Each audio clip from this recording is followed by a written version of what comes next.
Hello, do you like stories? My name's Timothy Knapman. I'm an author. I write stories. I've written lots of stories, but today I want to read you a very special story. This is the first story I ever wrote. There it is. It's called Mungo and the Picture Book Pirates, and the pictures are by Adam Stower. Look, there's Mungo. Can you see with his little piratey teddy bear? And it goes like this. This is Mungo. Can you see Mungo's room? Adam's drawn this wonderful room. It's all full of all sorts of pirate stuff and sailing ships and parrots and all kinds of things. This is Mungo. His favourite book is called The Seafaring Adventures of Captain Horatio Fleet. Last thing every night, he makes his mum read it to him. And there's his mum reading it to him. Last thing every night. Twice, if she's lucky. 5 times, if she's not. And this is how the story goes. Once upon a time, Admiral Mainbrace, there he is in his blue coat, and his plucky cabin girl Nora. You see her, she's full of adventures and excitement. She's got so many patches on her trousers, she must be. Set sail in their fine Spanish galleon, and that's their galleon, that sailing ship. They had only been at sea for 2 days when they were attacked by Barnacle Bill. There he is, the terror of the high seas, and his dreaded purple berserker bird. Barnacle Bill and his crew of scurvy pirates fell upon the Admiral's galleon in a flashing of cutlasses. They plundered its treasure and looted its booty.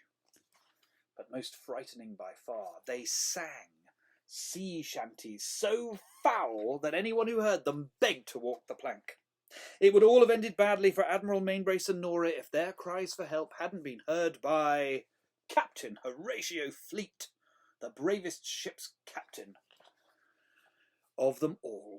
Daring Captain Fleet, who defeated the dreaded octopus of Bognor. Dashing Captain Fleet, who juggled with sharks and electric eels. Dazzling Captain Fleet, who ate piranha fish fingers and chips for his tea. He swung to the rescue at once. Not so fast, you scurvy dogs, cried Captain Fleet, as he unplundered the treasure and de-looted the booty. Then he tied the villains' throats in an expert display of knots, so they could never sing sea shanties again. Look, there he is, he's putting paid to their piratical games. Hooray, cried the Admiral, we are saved, and Captain Fleet married that plucky cabin girl Nora. Together they set sail for the sinking sun and all the adventures that wait in the waters off the coast of tomorrow. The end. Again, Mummy! Read it again, said Mungo. Absolutely not, said Mum. I'm too tired. Look how tired poor old Mum is. Because on this particular night, she'd accidentally read the book 6 times and not 5. I'll leave the light on if you like, so you can look at it on your own. And so Mungo did, and there's a picture of Mungo looking at the book on his own. But this time it was different. Oh, it was still the tale of how Admiral Mainbrace and Nora were attacked by Barnacle Bill, but this time their cries for help weren't heard by Captain Fleet, the bravest ship's captain of them all, because Captain Fleet was so worn out after going through the story 6 times in one night that he decided to take a holiday. In Mungo's At the Seaside book, look, and you see the pirate story. That's where Captain Fleet lives, but he's going for a holiday in another book. At the Seaside book. Mum! Shouted Mungo. Ahar! Cried Barnacle Bill. Now's my chance. This time I'm gonna marry Nora, the plucky cabin girl. Oh no. This went on much longer. It wouldn't be Mungo's favourite book anymore. If you like this book so much, suggested Captain Fleet, can you see? There's Captain Fleet, and you can tell he's on his holidays in the new book because he's got his trousers rolled up so he can go paddling. He's got a shrimping net. An ice cream. He's even got a little knotted hanky on his head so he doesn't get sunburnt. If you like this book so much, suggested Captain Fleet, why don't you do something? Me? Gulped Mungo. I can't do anything. Untie the girl, me hearties, grinned Barnacle Bill, and let the wedding begin.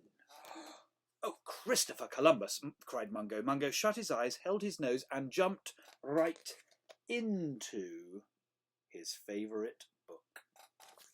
Head over heels, he tumbled and fell plonk on the diving board. No, plonk on the plank that boinged like a diving board, sending him somersaulting high above the ship and down till he landed on Barnacle Bill and squished him splat. Just like that, flat as his hat. "Hooray!" cried the Admiral, "we are saved!"